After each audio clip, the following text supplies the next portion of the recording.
Thank you so much. Thank you so much, Josefina. Good evening, ladies and gentlemen. My name is Ramesh, and I think I know most of you. I serve as a director of the AIM Squared program. I'm a professor of electrical computer engineering. It is my distinct honor and pleasure to introduce our distinguished guest today. And Tom, if you'll permit me, I have a few words that I want to say. Tom Brunner is president and CEO of the Glaucoma Research Foundation.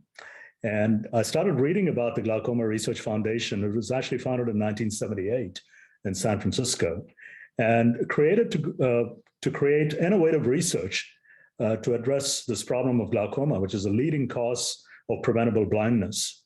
So Tom joined the foundation as president and CEO after 3 decades in the medical laser business, ophthalmic laser business. He was executive vice president at Coherent, and his contributions have led to major advances in eye care, particularly laser photocoagulation to prevent vision loss from diabetic retinopathy, laser treatment for secondary cataracts, and glaucoma. One of the things that I discovered, Tom, as I was reading up about the foundation, is your program Catalyst for Cure, which I think began in 2002, just before you joined them. To the students and faculty in the program, this is an example of real-time collaboration where you have a number of universities working together collaboratively to find a possible cure for glaucoma. So the consortium uses recent breakthroughs in neuroscience, molecular biology, genetics, and immunology. And in the past 2 decades, it's hard for me to believe, Tom looks about 10 years younger to me. And in the past 2 decades that he's been there, they made tremendous advances with innovative research to find a cure for glaucoma. Just one quick example. Can you believe that they're actually designing artificial cells that when you're transplanting them into somebody who is suffering from glaucoma has the potential to restore vision? This is truly path-breaking, truly innovative. Tom served on the board of directors for the American Society for Laser Medicine and Surgery, again, for over a quarter century, and he was honored with their Lifetime Achievement Award for his leadership and contributions. And he actively supports development of new products to help people with glaucoma and other eye diseases. He's an advisor, a board member for a number of startup companies in the eye care field. But I kept the best part for the last. Here's the best part. He's an electrical engineering graduate, ladies and gentlemen, a proud electrical engineering graduate from Lehigh University, but not just an electrical engineering graduate. He was the president of the IEEE student chapter and an HKN member, right? A proud HKN member. I met Tom thanks to my campaign for IEEE President-elect a few months ago, and it's truly appropriate that we have him, Ashley, kicking off this week. This is Founders Week. We celebrate HKN Founders Day on October 28th. HKN, the Honor Society for Electrical Computer Engineering, merged with IEEE in 2010, and we celebrate scholarship, we celebrate character, we celebrate attitude. I cannot think of a better person than Tom Brunner to incentivize, inspire, motivate all of us today. And lest I forget, he also has a degree in management from the University of Delaware. Over to you, sir. We are delighted to have you on board. Thank you. Well, after that introduction, I'm not sure I can live up to it. I'm a little embarrassed. But I will give it a shot. And you're very kind, Ramesh, and you clearly did your homework. And everything I've seen that you've done, I've been impressed with how thoroughly you do it. And so it's just I'm honored by your invitation, and I'm delighted to meet Josefina and Ashley, and perhaps I'll meet some of the other attendees when hopefully I do finally get to visit in person. So I'm going to go ahead and share my screen.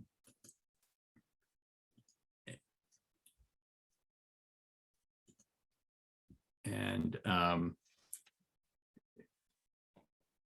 what I've done is I've prepared us a little presentation, and in one way we could perhaps ask questions. I mean, it's a small group, so you could maybe interrupt if you have a question or raise a hand, or I'll leave that up to Josefina, how you want to do that.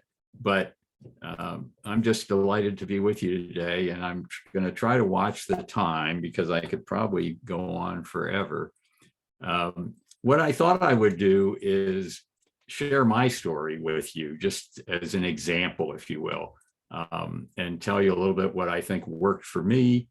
Then I want to switch and talk a little bit about what vision is, because I've spent my whole career pretty much working with eyeballs, and they're amazing organs. Probably, well, I'll tell you more about it. And then a little bit about some of the, at least a couple of lasers that I helped to develop. And Ramesh already stole my thunder, because I was going to tell you a little bit about my latest adventure with Glaucoma Research Foundation. And I'm glad that he shared that, because the Catalyst for a Cure, we call it, this collaborative research program, is really a very unique program. And I'll share maybe a little more about that with you. And then I've got a few take-home messages, which are strictly something you can consider and I hope might prove helpful. And then I hope we can open up for discussion and questions, or if you prefer, we can also have questions along the way. So this is kind of my story. I'm a first generation American. My parents were European immigrants. I grew up in Wilmington, Delaware, which nobody ever heard of until Joe Biden became president. Delaware is a state, and it's a little bigger than Rhode Island. And I went to the public schools, was fortunate enough to marry my high school sweetheart, and we're 57 years later, we're still happily married. I think she'll agree to that. And we have 2 sons and 4 wonderful grandkids, and I had to, of course, share their photos. And as Ramesh mentioned, I'm a Lehigh grad, and I also was a Tau Beta Pi member. But I have to say, I was, just a moderate student. I think my freshman year, when I was got the invitation to join Eta Kappa Nu, was really a little bit of an aberration, because I think I got 1B, which was because I flunked my first exam, and all the A's I got after that. I even talked to the professor. He was not, I missed it by a point. He said it wouldn't be right for me to give you an A. So I didn't quite get a 4-point. But anyway, then I went on to do graduate work at the University of Delaware, where I got an MBA and a finance major. And I will say that an engineering degree, I think, is hugely valuable, because it really teaches problem solving. And it almost doesn't matter whether you're an electrical engineer or a mechanical engineer, or computer engineer, but it's a way of thinking. And I use my engineering background every day. I mean, it's just, it's been invaluable. Yet I was only a practicing engineer for a short time. And I will also say that I'm glad I did the MBA at night. I did it. I just started out taking some classes because I thought I ought to do some continuing education. And suddenly I realized I had almost enough credits to get an MBA. So I figured I might as well finish it. And I also chose finance as a major. And I will say again, understanding finances is just important, even if it's just handling your own finances. And it has amazed me during my career how many finance managers I've had to explain finance to. And it's just, people get buried in the numbers, and it's not the numbers, it's what they tell you, it's what they mean. And it's being able to translate a balance sheet or an income statement into what is the impact of it. So anyway, so I'm a big advocate of understanding finances. Anyway, my first job was at DuPont. And just to share one interesting thing, when I graduated from Lehigh in 1963, a couple centuries ago, I actually had 9, I don't know if they were formal offers, but I had 9 companies through our placement office that were interested in me for a job. And I actually had to make a spreadsheet to put all the companies down and what the kind of position was, and keep track of my interview schedules and all the rest of it. But it was just, again, it was an engineering problem to solve, right? Which company should I go with? And I was just very lucky that at the year that I graduated, that there was a high demand for electrical engineers. And I ended up picking DuPont. And if the truth be known, I think as I look back at it, my dad was a DuPonter. My wife's dad was a DuPonter. Wilmington is almost DuPont headquartered. In fact, it was. The DuPont company was started on the Brandywine River in Wilmington. I was even going to have a slide of that, but I didn't put it in. But anyway, I worked, I think in a way it was maybe comforting to go back to my hometown and to work for a company that I kind of knew.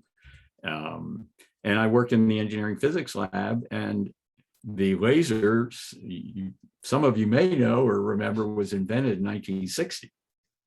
And so it was still very new, and everybody was trying to figure out what can you do with lasers. And so my job at DuPont was, how are we going to use lasers in our industrial processes? And I had a laser lab, and I bought lasers and,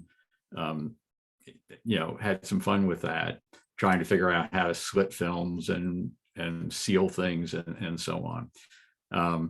So from there, I will say that I figured out only in recent years that was my first career where I actually did engineering. I was actually an electrical engineer and working in engineering.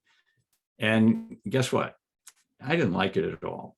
And that's a bit of an overstatement, but I just found that actually working in the lab, doing real engineering, wasn't my thing. And the part I enjoyed the most was going out to the plants and selling them on the project.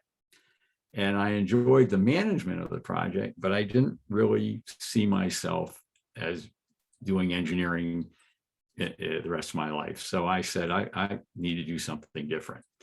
And one of the companies that I had worked with in my job at DuPont was Coherent, and it was a little startup in California. And I actually did a site visit.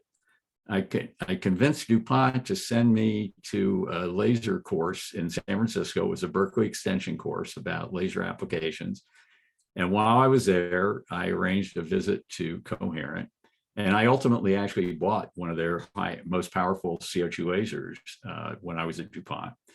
And I was so impressed by this little startup. And I was working for a company with 100,000 employees. I was, one little cog in that immense operation. And when I got to Coherent, I was meeting with the president and meeting with the, all these engineers, and they were so excited about what they were doing. And that just really impressed me, and the energy in that little operation, that startup. So I got home from that visit and I sent them a letter because I knew they were looking for an East Coast sales manager. And I said, why don't you, I'm interested in that job. Well, I got rejected, and they said, no, we've already filled it. So that happened before I actually joined Coherent in 1969. That happened a couple of years earlier. So I continued my MBA. And then I actually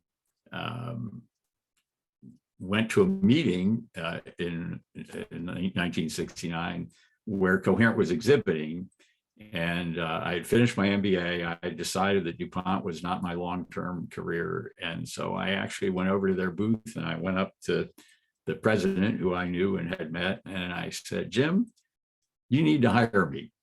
I want to be your East Coast sales rep. And he said, well, okay. So they did. So they opened up an office in the East Coast in Wilmington.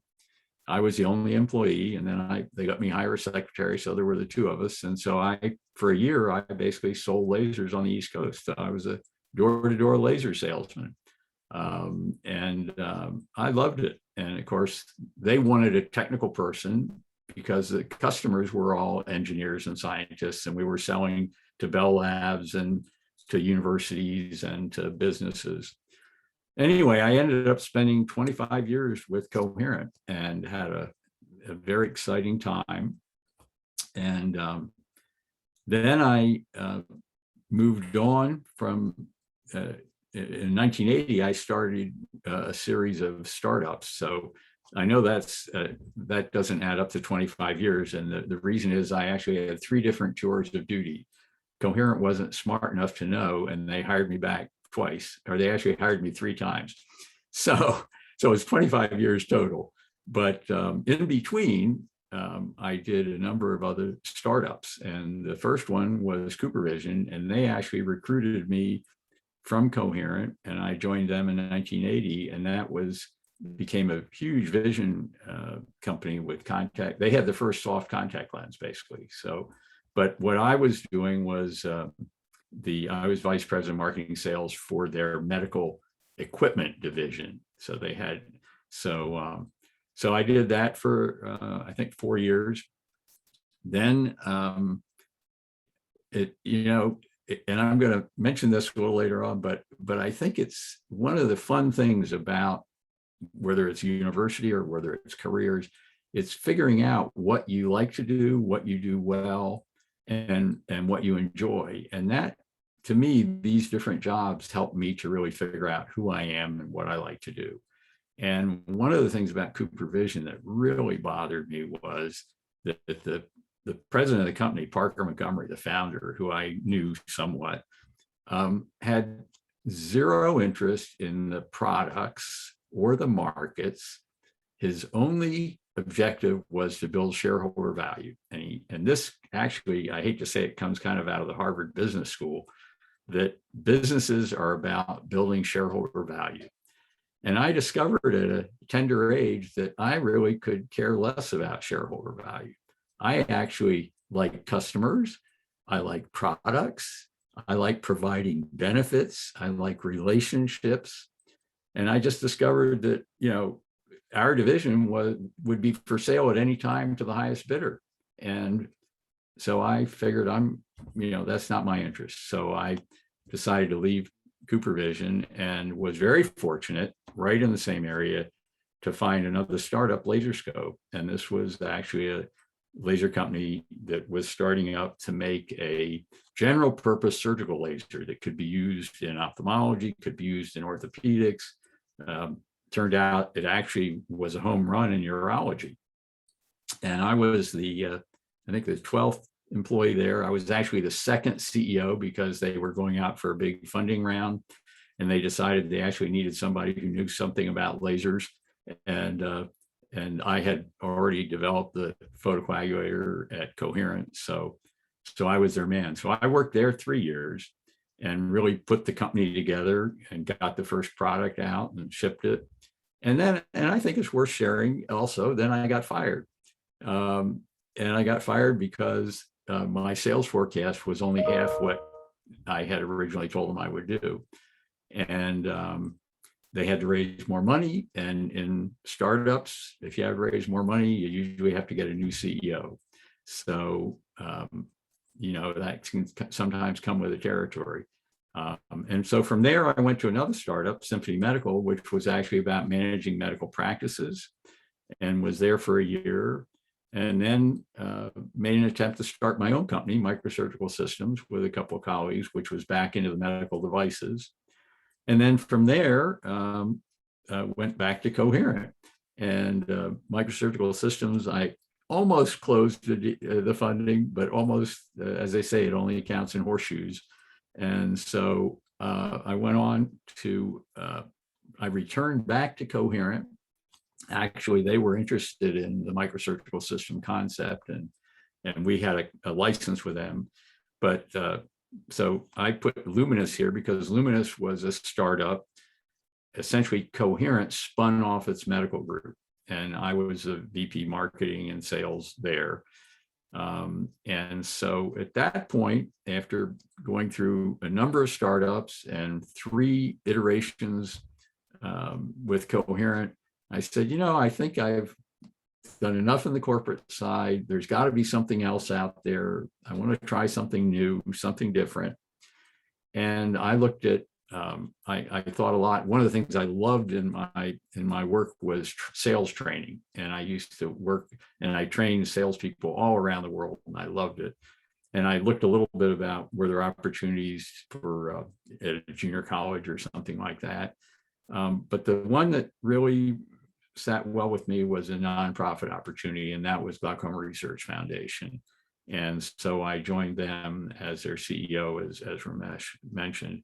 But the one common element in almost all these jobs, other than my very first job at DuPont and the Cooper Vision job where they recruited me, all the rest of them, I kind of had to find myself, if you will. And I had to go to someone and I had to say, I can do what you need. You can use my efforts. The Glaucoma Research Foundation was a case where I knew somebody and I spoke with, I happened to know Dunbar Hoskins, who was one of the founders of Glaucoma Research Foundation. I knew him through my work with lasers. And I went to him and I said, Dunbar, what should I be when I grow up?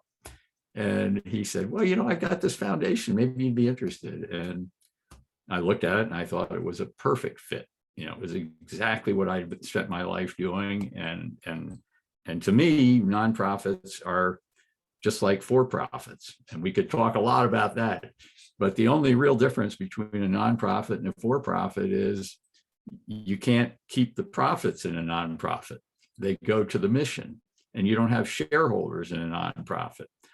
But other than that, it's a business. And you better show a surplus at the end of the year or your nonprofit's not going to exist. And I'm sure Ramesh can share that idea as well. So I've really enjoyed my opportunity to be at Glaucoma Research Foundation. Now, I said I would share a little bit of what worked for me, and I'm not going to go through all of this, but there were a couple of things that, at least for me, were very important and that I seemed to learn early in my life. And one was really taking responsibility for myself and for my career. And I just think it's so important to recognize that nobody else is going to care as much about my future as I do. And so I've always felt that it's up to me to make things happen. And the other one that early on I realized is, if I got run over by a truck tomorrow, I don't want to have any regrets. If there's something important that I want to do, I want to do it.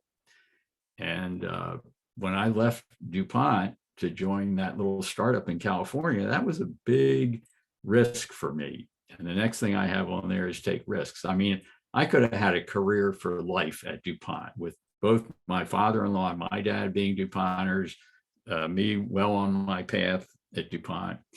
But I really felt there were more things that I could do. And I lost a lot of sleep the night when I decided, okay, and fortunately my wife supported me and we just said, we're going to California.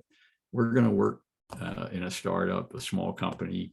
And so I think it's important to be willing to take risks and to recognize when there's an opportunity that may not come along again. And as I changed jobs at different times, LaserScope was one of those. I remember with LaserScope, I made a little chart, again, back to the engineering approach. They wanted me to come to this little company to make a multi-purpose surgical laser. And so I made a column. What are all the reasons why it would be a good thing to do to go to this company? And another column that said, what are all the things that are wrong with this? Why would it be a real mistake to join LaserScope? And I had a long list of things of what was wrong with going to LaserScope, including the fact that the product didn't work, the multi-purpose probably wasn't a good idea. The technology was, they were making a frequency double YAG laser, which was very complicated and expensive. And I had, I don't know, a dozen items why it was a bad decision. And then I had one item why it was a good decision. I get to be president. And that was the thing that I wanted to do. And so I said, how often is this going to come along where a company right in my backyard is doing exactly the stuff I know how to do? And so I took the risk, and that company, I was there 3 years. I built the company, built the product, hired all the people. I did get fired. I did make some money, But I will say that it's probably one of the most successful of all the startups. It got sold ultimately for close to $1 billion to American Medical Systems, and mainly around the urological application, which I had helped to develop. So the other thing I would say is trust your judgment. Your own sense of what's right and wrong, I think, is very valuable. And so you can read the rest of these, be persistent, make your own luck. We talked a little bit about knowing yourself. And I think that's a lifelong activity, learning what things work and don't work. And I've often felt that it can be, if you have a weakness, some people are determined to overcome it. And I think sometimes you can say, well, I just don't do that well. I don't like doing it. I'm not going to do it. But this is something I really do well and I love. And for me, in a way, sales is what I've always excelled at. And I enjoy it because I enjoy working with other people. And I don't do well with detail work. It's just not something that I'm interested in doing. So I find other people to do that. So I think it's figuring out what you do well and then playing to your strengths and not trying to be everything to everybody. Anyway, I put too many things down there, but I will say that I do really think that it's important to enjoy each day, and you live once, figure out how to enjoy it. And again, that goes back, I should have a little iteration loop, go back to take responsibility, because if you're not enjoying every day, you only have yourself to blame, if I can be so bold. I do think life is a precious gift. And I think I hate to say it, as we get less young, I think we're more aware of how precious it is.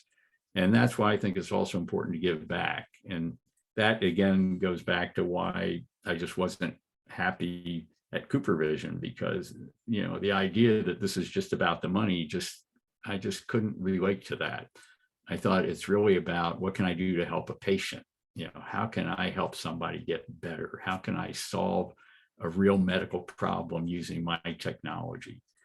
And then I think it's important you just keep learning. I mean, I know more about molecular biology and induced pluripotent stem cells than, I surprise myself sometimes when I listen to papers and realize how much I understand. I couldn't teach it, and I actually met the guy who won the Nobel Prize, Shinya Yamanaka, through my work at Glaucoma Research Foundation.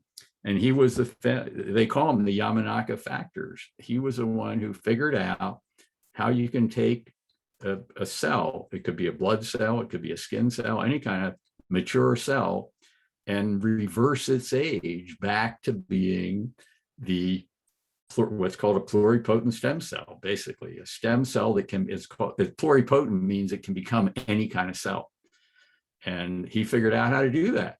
And it's these three factors, if you put them in the right proportions, you can take any kind of cell and make it into a pluripotent stem cell. And then that cell will develop over time, if you provide the right conditions, into any kind of cell you want, whether it's bone or tissue or neurons or nerve cells.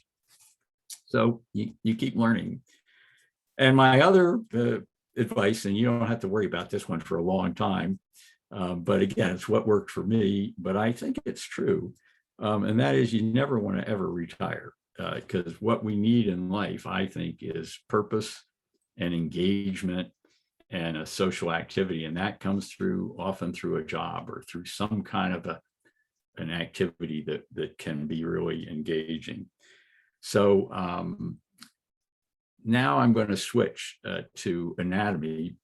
And this eye is an inch in diameter, 25 millimeters, and it's probably one of the most fascinating organs in the body. I'd say it's probably even better than the heart, but of course you can't have an eye without a heart, and you can't give a good talk without a little heart. But the eye is fascinating. What's interesting, and Ramesh, you may appreciate this, and maybe some of the other EEs, I've met more electrical engineers who became ophthalmologists because the eye, you have physics, you have electronics, optics, and it's just a very fascinating organ. And you maybe have seen pictures before of the cross section. The cornea here focuses together with a lens, focuses the light coming through the pupil onto the back of the eye. And this little depression here is your fovea. And I'll show you another picture that illustrates it. But that's where you do all your central vision. So you have rods and cones all around the back of your eye, which give you your peripheral vision. But when you're looking at the screen right now, that image is right there. And that's where you have your highest resolution, maybe as much as 15 megapixels. So it's kind of like an iPhone. If I could put a little dot of ink over your fovea, you would be virtually blind. You'd be legally blind.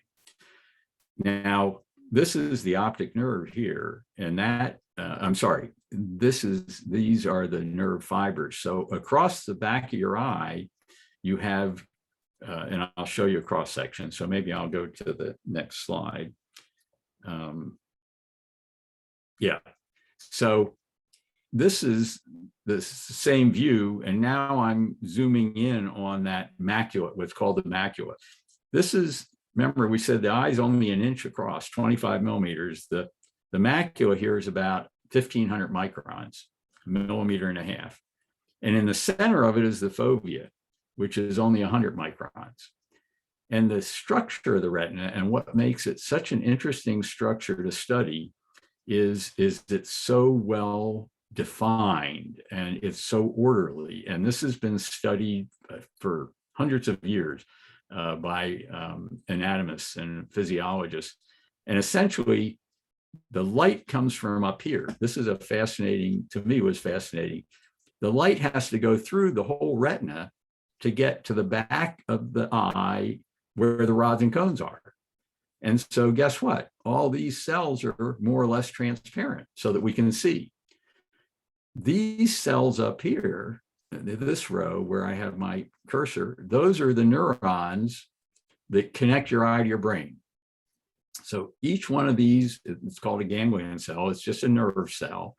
Each one is connected down to these other neurons and other neurons here, which are the pre-processing. So again, you electrical engineers will appreciate, but there's a lot of pre-processing done in the eye, but you don't see anything with your eye. You see with your brain. So all the interpretation, these are just the sensors, the rods and cones down here.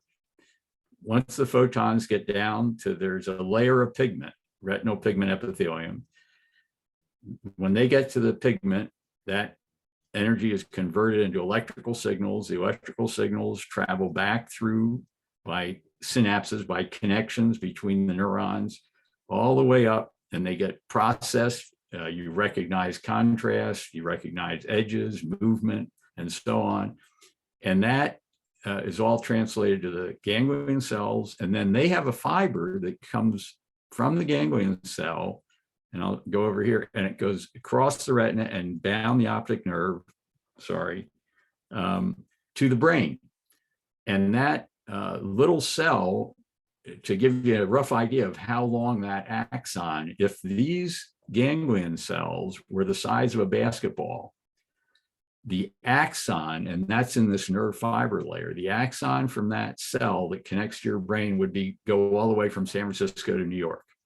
So that's the relative size. You have this long, tiny filament, and there are about 1 million of those on the back of your eye. The greatest density of cones is right here in the fovea, but that's how you see with your brain, with the input from these cells in the back of your eye. Now, what I helped to develop was what was called a photocoagulator. And the photocoagulator, and this was the model that we introduced in 1970, and that's me before I had any gray hair. We couldn't afford models, so I was Dr. Bruner, and this was our service department manager and the president's secretary. So we were all employees of Coherent. And this table here, this desk, we built the whole thing. We built it. I actually was involved in the design of it. And the laser itself was in the back here. There was and I'll show you a diagram of that. And then the power supply was over here. And this was the control box where you could set the treatment parameters. And this arm actually has little mirrors in it, brought the laser beam over to a biomicroscope so that the doctor could look into the patient's eye and shine the light onto the retina and treat the back of the eye. And in this case, they were treating initially little holes or tears in the retina, but also diabetic retinopathy. And diabetic retinopathy, when this product came out, if you had diabetes for 20 years, you had a 50% chance of going blind from it. With the use of the laser to treat it, we could reduce that to 2%. And to this day, the lasers themselves now are about the size of that control box. And this was water cooled and used 223 phase. So it was a very inefficient laser, but it helped patients and it prevented blindness. Now, this is a diagram of it, and I'm kind of running out of time here, so I'm gonna skip over this, but you'll have the slides, and this basically shows a gas laser, which was what was used then, not a diode laser like you would use today. But the optics to shine the beam into the patient's eye, and this would be the patient's eyeball, and the doctor would sit over here and look through this microscope, could look into the eye of the patient, and then could put the beam where he wanted it and treat. And there are a number of different treatments that were used, that the laser was used for. Now, glaucoma is another disease which is also treated by laser. But in the case of glaucoma, what happens is the fluid that we generate inside in your eye. Again, this is to me just unbelievable. But think about it for a moment. There are no blood vessels in your cornea or your lens. So how do they get nourishment?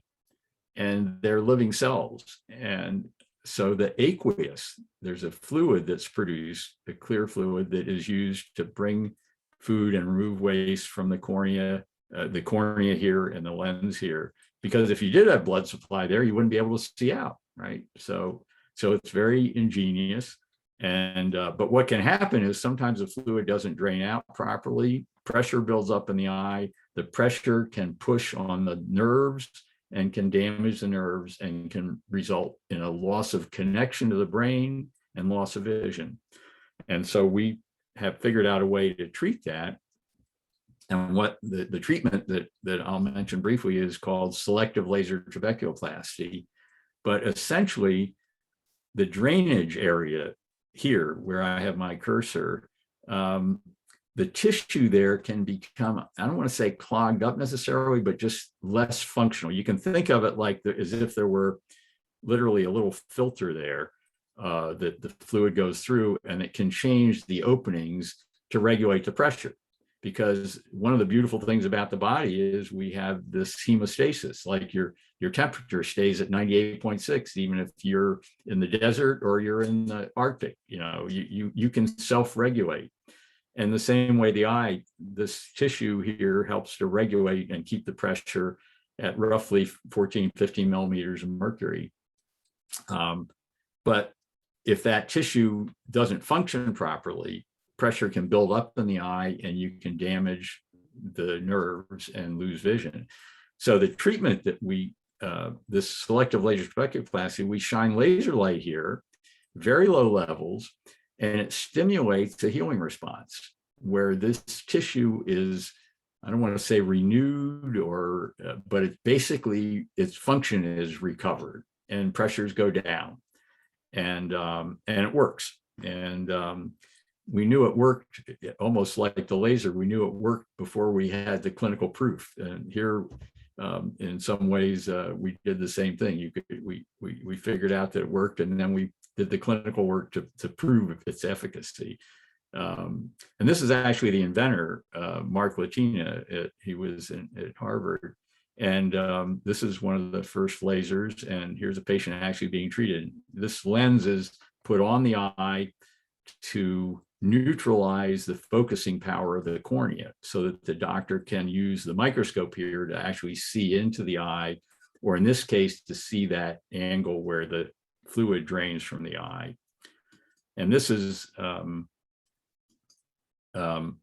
more recent version of that SLT.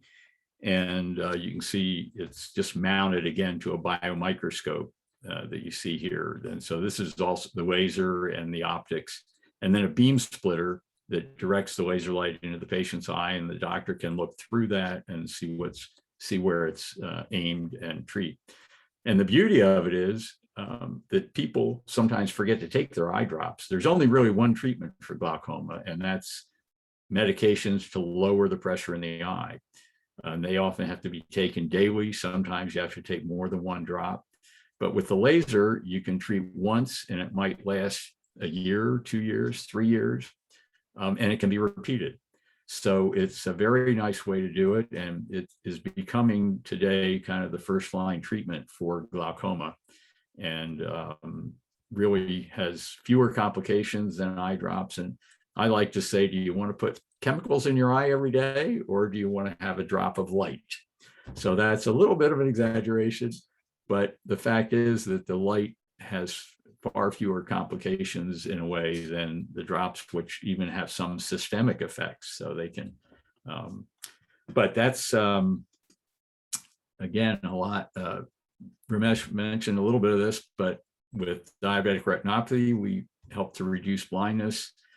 With treatments like selective laser trabeculoplasty, we're able to reduce the effects of glaucoma. We can treat cataracts, what are called secondary cataracts. You didn't mention refractive lasers. I also worked with excimer lasers to change the shape of the cornea.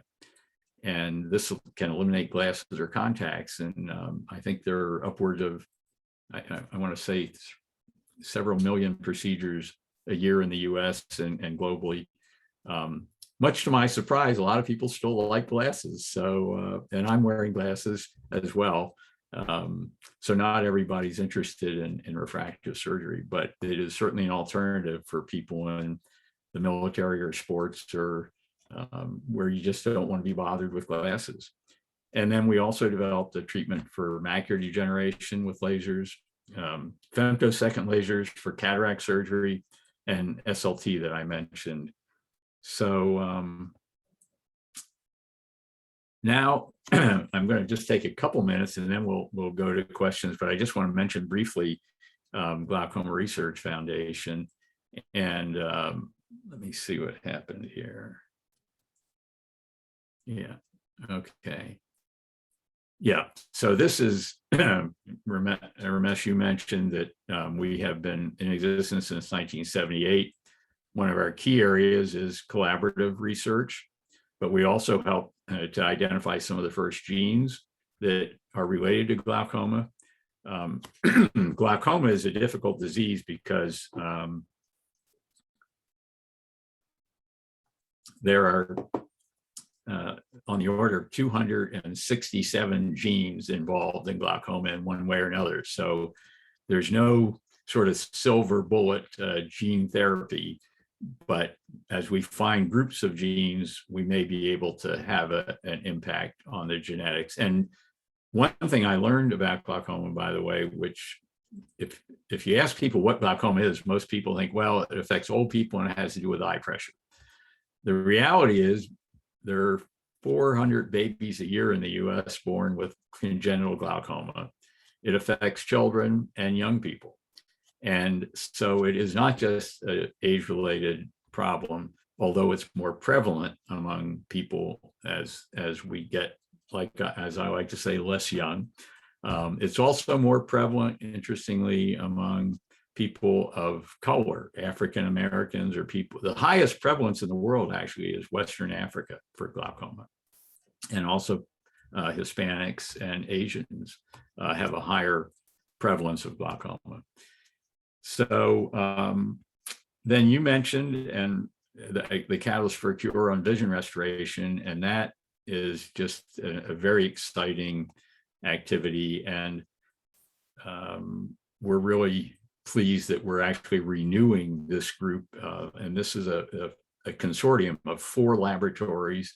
We'll be funding it $1 million a year for the next 3 years. And this team is working on finding a way to both protect those nerve cells and even replace them with stem cells or with, and what we've discovered now is there are also endogenous stem cells. There are cells already in the retina that can be used for that purpose. I think in the interest of time, maybe I have to mention, I have to mention one other thing that we do, which is the Glaucoma 360, because it brings together the large industry partners that are in the field of glaucoma, the pharmaceutical companies, the instrumentation companies, the researchers. It brings together the doctors who treat glaucoma, the venture capital who fund the startups with the new ideas, and the entrepreneurs that have products and startup companies that are looking to bring a new drug or a new treatment to the field of glaucoma. And we bring both the director of the device side of the FDA and the drug side, both Malvina Edelman and Wiley Chambers, come to that meeting. So if you have a startup company doing something in glaucoma, you need to be at Glaucoma 360. And it's a way to spend a day between, both presentations and the opportunity to meet with your colleagues and other people who are trying to do the same thing you're doing. And I will provide, and this is being recorded, so you can come back to me on this, but if there's anyone in the audience or anyone who watches this who would like a complimentary ticket to Glaucoma 360 New Horizons Forum, contact me, and would be delighted to have you come and learn about what we're doing. And again, the direction is to benefit patients. That's why we're in this. The entrepreneurs and the industry and the doctors all make a living from it. And that's fine, because without them, we wouldn't have those benefits for patients. And what we were trying to do here is to speed the whole process by getting everybody together in one room at the same time and work on solving these problems. So with that, I'm going to, one more quick thing. We do have a website. I encourage you to visit, as Ramesh did. It's easy to remember, just glaucoma.org. And you can learn about our research. You can learn anything you want to know about glaucoma. We have a booklet that explains it. It's a PDF you can download. We also have a huge amount of Spanish content, including our booklet is available in Spanish on our website. And if you have a family member or a relative with glaucoma, I will say one other thing, which is if it's in your family, it's important to get your eyes tested sooner rather than later. And we would encourage, if you have glaucoma in your family, to have a full eye exam, probably in your 20s. Most people don't see an eye doctor until they need glasses or until they're in their 40s and need reading glasses. But it is good to get an eye exam earlier, especially because there is a genetic aspect to the disease. And so I would encourage you to learn about it and to share that information with family members. And that takes me to take-home messages. I think maybe you can just read these, but I will say, again, enjoy every day. I do try to practice being grateful and just think about what it is that I'm grateful for. And it's, I have to say, I'm grateful for having met Ramesh. I mean, what a charming and interesting and productive person. And then I really truly believe in making products that make a difference. And that's a way to give back and to make the world a little better for having been here. So now let's open it up in case there are some questions or there's anything I've talked about that you'd like to learn more about or anything you'd like to share. And so, Josefina, I'll turn it over to you and I'll stop sharing my screen. Yeah. If I may, Josefina, if you'd just give me a second to thank Tom for that. I promised you, ladies and gentlemen, there'd be an inspiring presentation. And I'm just spellbound listening to you, your story about where you are and how you got there, And I cannot think of a more inspiring presentation, Tom. And if you'll permit me, I just want to share a brief excerpt from you. This was a publication that came out from the National Academy of Engineering in 2008 called Changing the Conversation. And the excerpt is just 3 sentences. It says, "No profession connects science to life in so many forward-thinking ways. No profession has such a direct and positive impact on people's lives. We are counting on engineers and their imaginations to lead us into the 21st century. Here you are, sir, and you're leading us into the 21st century and beyond." That was such an inspirational story. And I know our audience is equally spellbound by your presentation. So I'll let Josefina and Ashley monitor the Q&A. And we can stay here as long as you have time. So please, again, don't feel compelled that you have to cut short your answers. So many things to learn from you. Thank you so much. Thank you very, very much. My pleasure, and thank you for your kind words. And so we'll see if anybody has any questions. Yes, and as a reminder, you can use the raise hand feature on Zoom or type your questions on the chat, and Ashley and Drew, yours truly, will be moderating the discussion. And yes, Tom, thank you once again for this amazing presentation. So please ask away. So we can talk about eyeballs or glaucoma or anything that might be of interest. Or maybe what you're doing.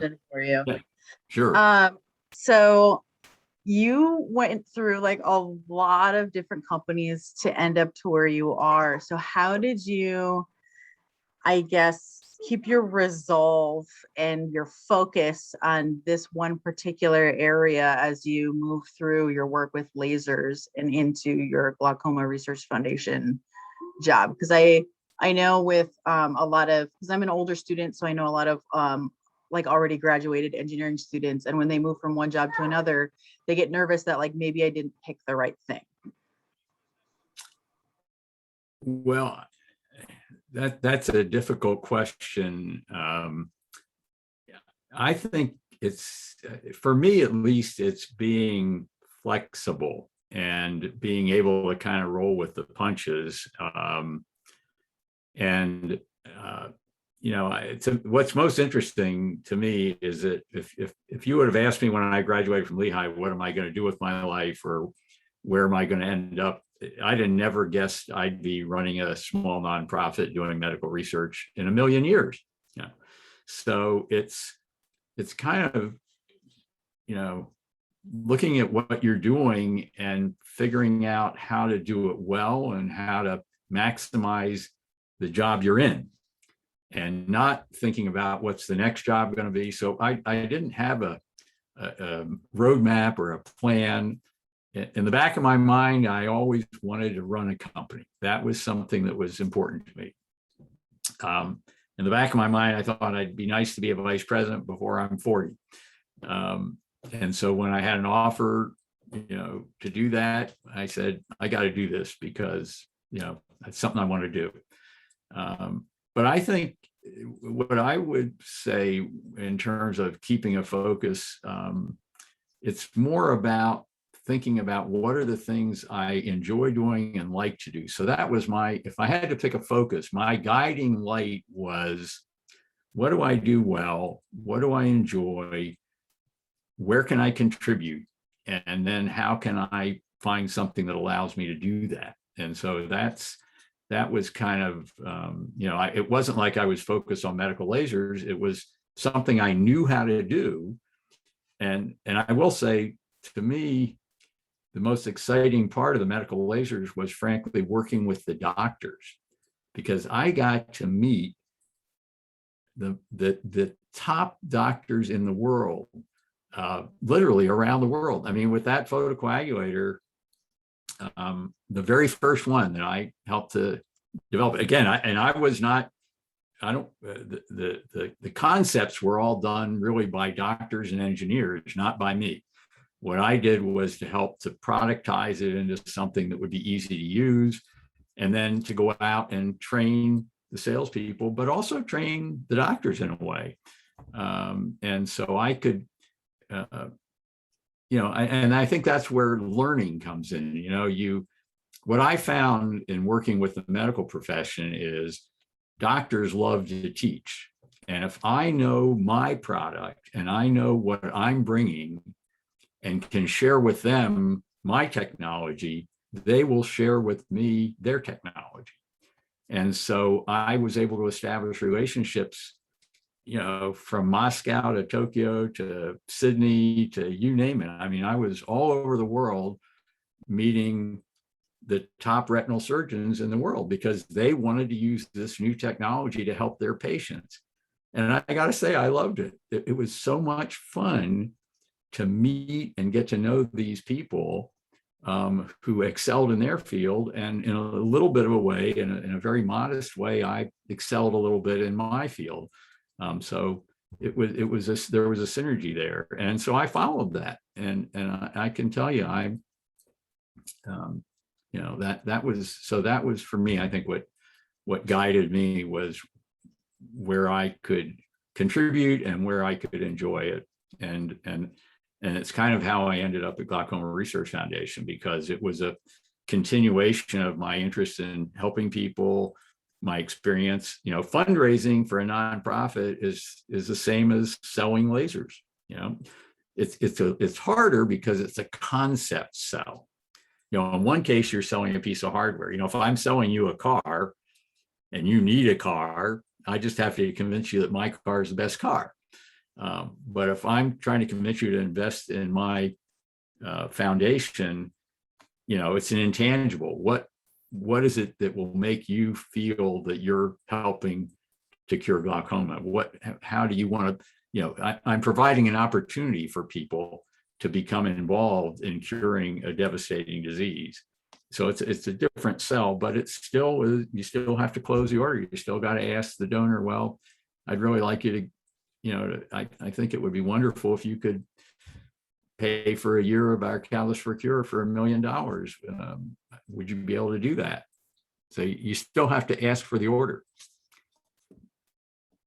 I don't know if that answers your question at all, but Yes, yeah. Thank you so much.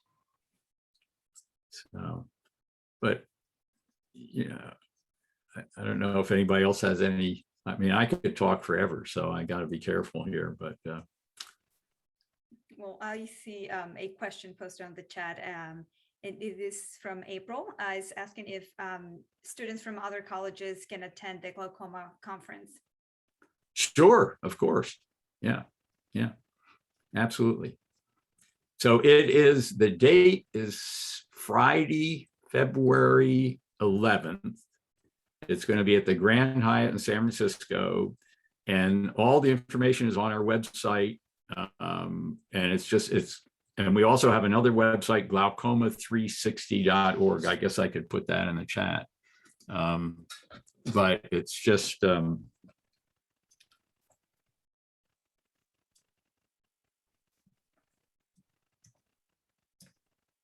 I guess that's easy enough to remember. I don't even have to put it in the chat, but there it is. But to get a complimentary registration, email me and I'll give you my email.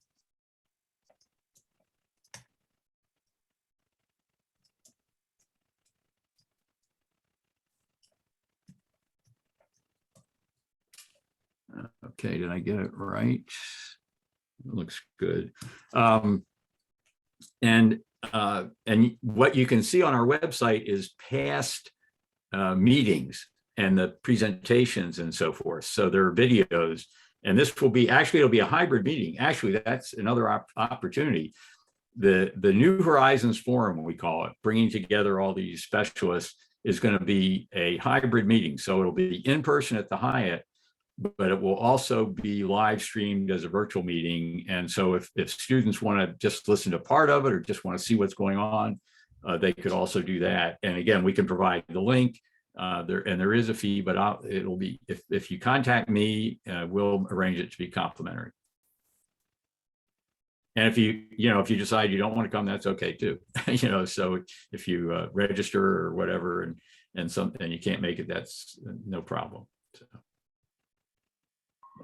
So it looks like Cheryl has had her hand up for a while. Do you want to ask your question, Cheryl? Sure. I'd like to ask a question about FNR. Do you use any optical neuroimaging in your study? I'm sorry, Cheryl, could you repeat the question? I didn't quite understand. I'm sorry, I have a very hoarse voice. Yes, I wanted to know if you use any FNIR in your studies or optical neuroimaging, and what type of data do you gather with that? So you mean for imaging the retina? No, FNIR is Oh, MRI, magnetic resonance imaging? no. Sorry. F as in function. Oh, The functional NIRs, like EVP, that kind of thing. I guess I am not familiar with, I think I know the acronym, but I'm not familiar with it. So I would have Oh, to I say- apologize. No, that's I'm okay. That's okay. It's Uh, not something that I've used or that I'm familiar with. Yeah, well, my specialty happens to be neuroscience, and I was just asking about the optical neuroimaging that you do because I find that very interesting because it's so it relates to engineering in such beautiful ways. Because when you think of a node, I mean, it's just right. It corresponds with parallel processing and neurons and all of that stuff. I'm sorry, I'm a medical professional, so I get really overwhelmed, or I'll overwhelm somebody with my questions. Sorry. No, it's a good question. And there is a lot of work in neuroscience. So one of the things I did not mention, which is also fascinating about the eye, is that the eye is actually buds out of the brain. So those neurons, when I showed you that diagram, are actually part of the brain. So when you look into somebody's eye and you are seeing brain tissue, it's part of the central nervous system. And so neuroscience and neurology and the understanding of how neurons work and how the synapses work and how the processing works is very much part of vision and vision restoration. And the FNIR or FIRN that you're referring to, which I have heard of, but I confess I do not know anything about, I think is definitely used. And we are collaborating and working with neuroscientists on this issue. So if you're interested in neuroscience and working in that area, the beauty of the eye is you don't have to drill a hole in the skull to see neurons. You know, if you want to study Parkinson's or Alzheimer's or other neurodegenerative diseases, the best place to study them is actually in the eye, on the retina. And that's why we draw on neuroscientists and neuroscience in our collaborative research group. So several of the labs are neuroscientists, not glaucoma specialists. I don't know if that helps, but.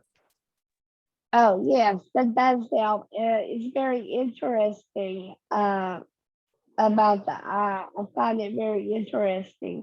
It's not my specialty, of course, like for you. The brain is just is a very complex machine, and pretty much is the dominating force in our body. But I find your conversation very, very interesting. That's why I asked about that, because I'm always open to collaboration. Well, it is it is amazing. And, it's fascinating because the brain, and I forget the number now, how many billion it's in the billions of neurons that you have in your brain, but how they're wired together and processed, and how you can have awareness and memory and how you can interpret vision is simply amazing. And it's, I guess, almost all learned. So sort of some kind of pattern recognition or whatever, I don't know.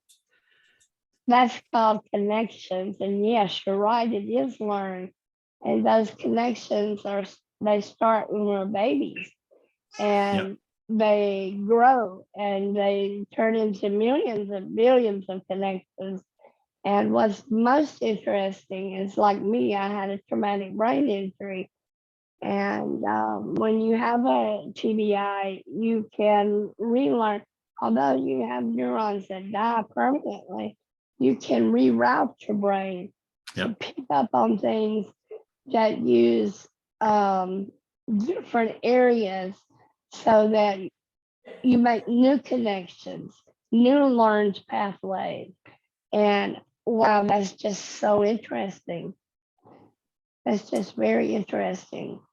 Well, I'm glad. I noticed there is another question about whether Tom? our research, I'm sorry. Tom, just briefly, but before we go there, so Dr. Alexander is another person I met thanks to my IEEE campaign, just like you. And she's going to be giving us a talk in about 3 weeks about her experiences, because she's one of those rare people who's gone from medicine and engineering. And so she's bridges the gap right there. I do not know much about the area that she's talking about, but I believe it's near infrared optical imaging, Tom, about, so that is the area. So being able to look at that in real time, because all of this is happening in real time. And so when you're developing products and processes, we want them to, let's say, work without any latency, right? To be able to help patients. So, but thank you, Cheryl. Thank you so much for joining us. Yeah.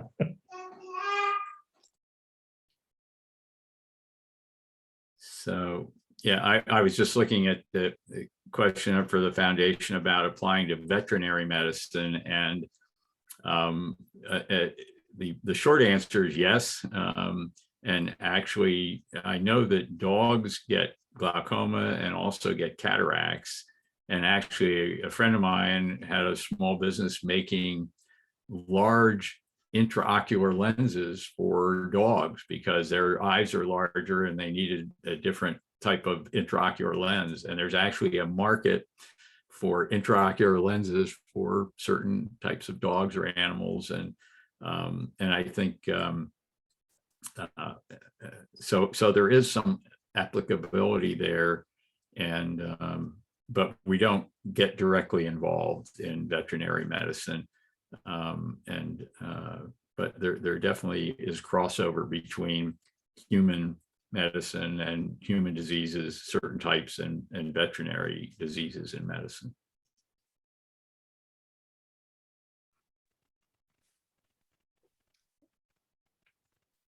Anybody? Oh, there's.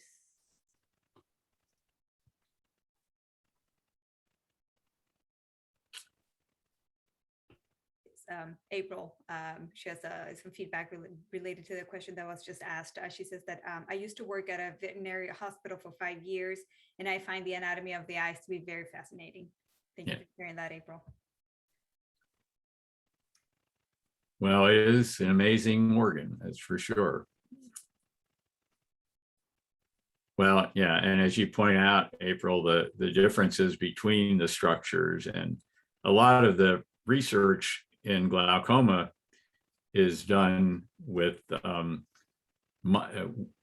animals, basically with mice, rodents. I mean, they start sometimes with fruit flies, and then they go to zebrafish, and then they work with rodents, and all of them have similarities and differences. And the rodent eye is quite different, has a huge lens.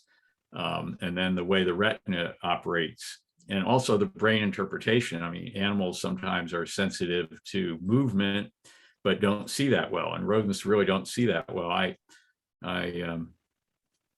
don't know if I think I mentioned it to somebody else when we were talking about vision testing for rodents, because when you're trying to restore vision and your model for testing is a rodent, then how can you tell if you've been able to restore the animal's vision?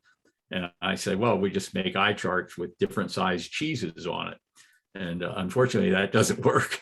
But there are ways to present different types of images to a rodent. And it turns out, they say that they don't necessarily have very good vision, but they can see movement. So you use movement, or you use a bright light or this type of thing to see if you've been able to restore their vision.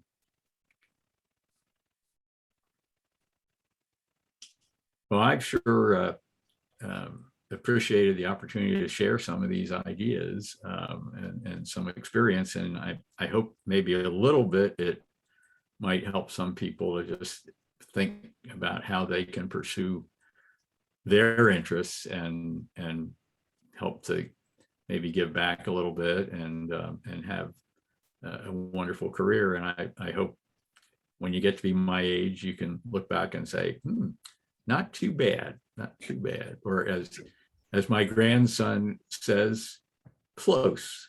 Yeah, you ask him to, so if you got the answer, he speaks Japanese and he's trying to teach my wife Japanese, and so she'll try to mimic him, and he'll look at her and say, close, Omi, close. So anyway, so I just hope you enjoy your academic careers and enjoy your work, and maybe we'll meet. If you come to Glaucoma 360, please introduce yourself. So Tom, I know there's a lot of electrical engineers in the audience, and I was particularly intrigued about the work on artificial cells that's coming out of CFC. So at a very high level, if you could talk about that, because I would have to believe that the skill sets that somebody needs to work in that area are truly interdisciplinary, right? So. Well, I mean, I guess, again, it's really biology, and it's I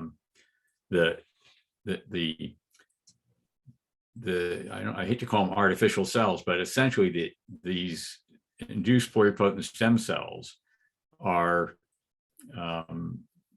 made from cells from an individual, and that also helps with issues of rejection, which can be a big problem. So if you can use a person's own cells with their own DNA and reprogram them using like these Yamanaka factors that I mentioned, and then figure out how to implant them. And this is being done also for spinal cord injury.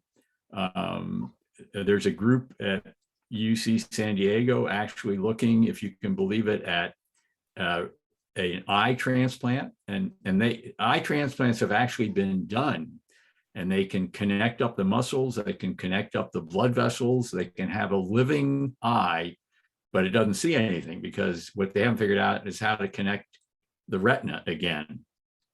And so that's the challenge. And this doctor, I just happened to have a meeting with him not that long ago. Dr. Doe is working on the idea of a relay neuron.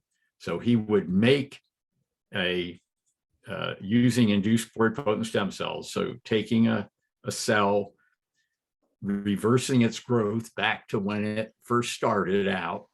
And one way to think of it is that the cell, you could think of it as the cells having a memory. And so the cell starts out, again, you think of a bot. I mean, we all start from two cells, right? And those two cells become every kind of cell in our body, and it happens over time. And so there's a memory, evidently, and maybe that's in the DNA. I don't know where it sits in the cell. And so that whole process, and I can't tell you which subspecialty it would be, but certainly I'm sure you could Google it and find out, like everything else. But if you're interested in stem cells, there is no doubt in my mind. I mean, the areas that are so impactful right now are stem cells. And of course, you really have to be careful because there is a huge amount of misinformation about stem cells. And to my knowledge, I'm not aware of any actual approved medical application for stem cells. I'm not aware of any FDA cleared use of a stem cell. But experimentally and biological research, they're very intriguing. And I think there very well will come the day when you'll be able to get new, hearts, grow organs. I mean, our researchers are growing retinas in a dish using stem cells. They call them little organoids. But if you look at them microscopically, they're organized, all those cells are there. And the other big thing that is so important is gene therapy, the ability to actually, and this, insert a missing gene to use CRISPR technology to edit the genome. And so what's happening with these technologies like gene editing and stem cells is you can shorten the experimental time to test the concept in medical research. And, if you think about it, when Mendel was figuring out how peas work, he had to grow generations and generations to try to figure that all out. And the same is true when you do biological research with animals. If you're working with mice, for example, with our first catalyst for a cure 20 years ago, we referred to it as a rodent Hilton. We had a huge colony of mice, hundreds of mice, and they all had to have their own little air-conditioned room with their own food supply and water supply, because you can't risk that they might get ill or, they get treated better than the students. Because they're very valuable. And if you have an experiment that's taken years and you've bred, in fact, the mice that this group worked with came from a lab in Bar Harbor, Simon Johns, who I just was listening to in another meeting. But they developed a particular mouse that gets glaucoma. And they bred through crossbreeding. And this mouse, it's called a DBA2J mouse, which as it ages, it gets a type of glaucoma. So it really mimics human glaucoma. So you can study potential therapies in that rodent model. But to come up with that mouse took years of breeding and crossbreeding until you could get a pure strain with the genetics you wanted. Well, today you can go, you want to knock out a gene, you just do it. With CRISPR technology, you knock the gene out, you breed them, you get the mice the next day or whatever. So you can run an experiment in a fraction of the time by using gene editing. And and again, I apologize because there are probably a lot, or maybe Dr. Alexander or other people on the call that are a lot more knowledgeable than me. And in some ways, I'm sure I've oversimplified things. But I think the general gist of what I've said is correct. And I know somebody called me Dr. Bruner, and I want to make sure I am not a doctor. I'm an engineer. I don't have a medical degree, and I don't have a PhD. And I have a lot of respect for the people that have both of those, because it's a lot of hard work. But at the same time, if I've been able to learn about these things, so can any of you. If you're interested in it, you just read about it and you talk with people, and it's. So I don't know if I answered the question you were raising, Ramesh, about stem cells, but they're being looked at, I think, in almost every organ system, and the other, as I think I mentioned earlier, the other interesting thing about stem cells is you don't necessarily have to make them in a dish. There are actually endogenous stem cells.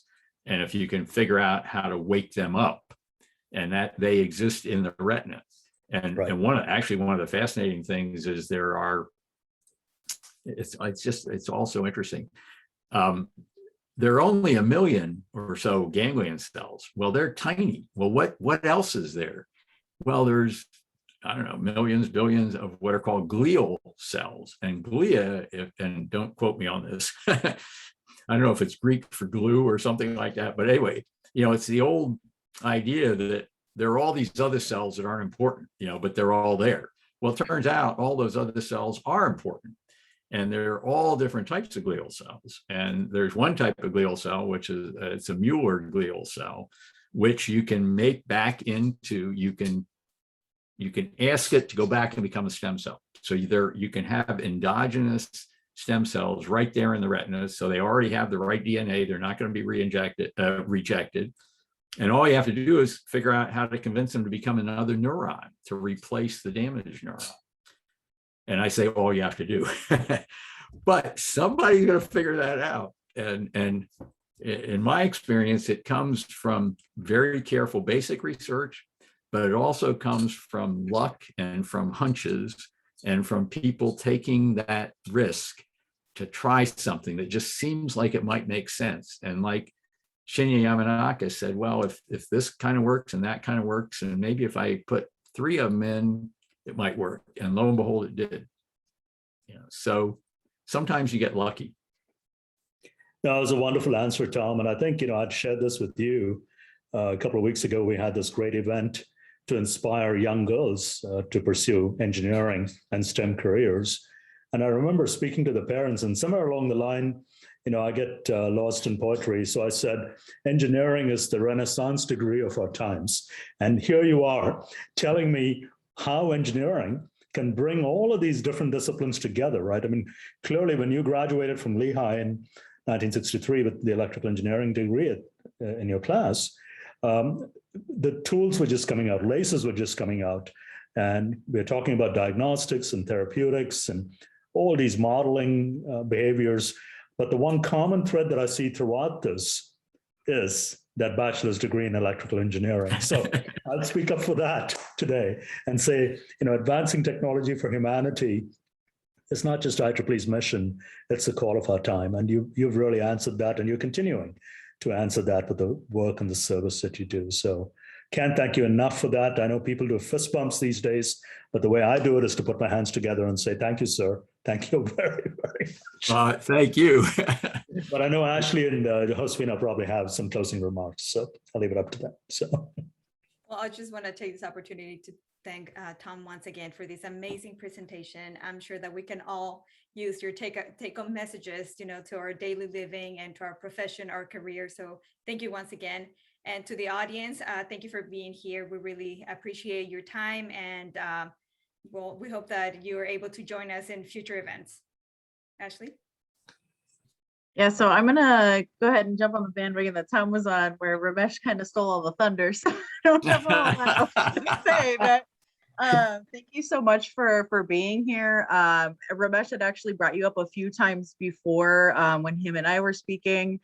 And then he was like, we're going to do it. We're going to get this event going. So I'm very excited to see that we were able to get you here and that you were able to share your story. He told me all about it. And so it was really great to hear it from you and this whole path. I'm a bachelor's in electrical engineering, and I'm looking to go the biomed route. So this was very, very cool. And you have such an inspirational story. So I hope everyone who is here is able to move forward with a little bit of that inspiration. So thank you so much. Well, I really appreciate the opportunity, and Ramesh, thank you, and look forward to visit one of these days, hopefully not too far away. So absolutely, Tom. And audience, again, if anybody wants to thank Tom personally or say a word or two, we'll be happy to let you do that before we call it a day, Josefina. So. Yes, I can read some of the messages that are on the chat, but yes, feel free to open your mic and express your comments to Tom. So thank you, Tom, for an amazing presentation and for sharing your life experiences with us. Thank you, wonderful presentation, very inspiring. Thank you, I've learned so much for your presentation, and it is truly very inspiring. Thank you very much. I love to hear your story. Well, I'm I'm glad you enjoyed it. And, you know, I think every one of you can have the same experience. Just be open for it. You know, trust yourself and just go for it. And, you know, there was no grand master plan. You know, I've just been so fortunate. There's a lot of luck. I like to say you make your own luck, you know, but believe me, I don't have, you know, I'm just like any of the rest of you. There's nothing special that I have. So I think any of you can do this. Fabulous, Tom. Thank you again. Enjoy that weekend with your lovely family, and we look forward to seeing you in person before too long. And Okay. All right. Well, and Ramesh, if you're at all interested in coming up for that 3 days, we can talk about that. But you know, again, I realize it's a narrow segment of interest, but I will tell you that the chairman of our board of directors, Andrew Iwan, who's a glaucoma specialist, is also an electrical engineer. there you go. So there you go. Okay, well, thanks again for the opportunity. It was a lot of fun to think about all these things and try to put something together. And I'm glad if it was a little bit helpful. Thank you so much, ladies and gentlemen. Josefina and Ashley, my co-hosts on this. Again, fabulous team that we have here, Tom, with the AIM² program. We also have a number of peer mentors here. Kathleen, who provides support to the program. Administratively, she served as a dean's assistant when I was dean for many, many years, and just wonderful people, right? I mean, you're surrounded by people who really care and who want to make a difference. So I know that you touched a lot of hearts today with your story, and I wouldn't be surprised at all if you hear from them through email in the coming days, asking for more information. And I know you share very generously. So thank you very, very much from the bottom of my heart. Thank you. Okay. All right. Well, good night, everybody. Have a good weekend. Thank you. You too. Stay well. Be well, do good. Okay. All right. Bye-bye. Nice weekend. All right. Thank you, Josefina. Great job. Thank you, Ashley.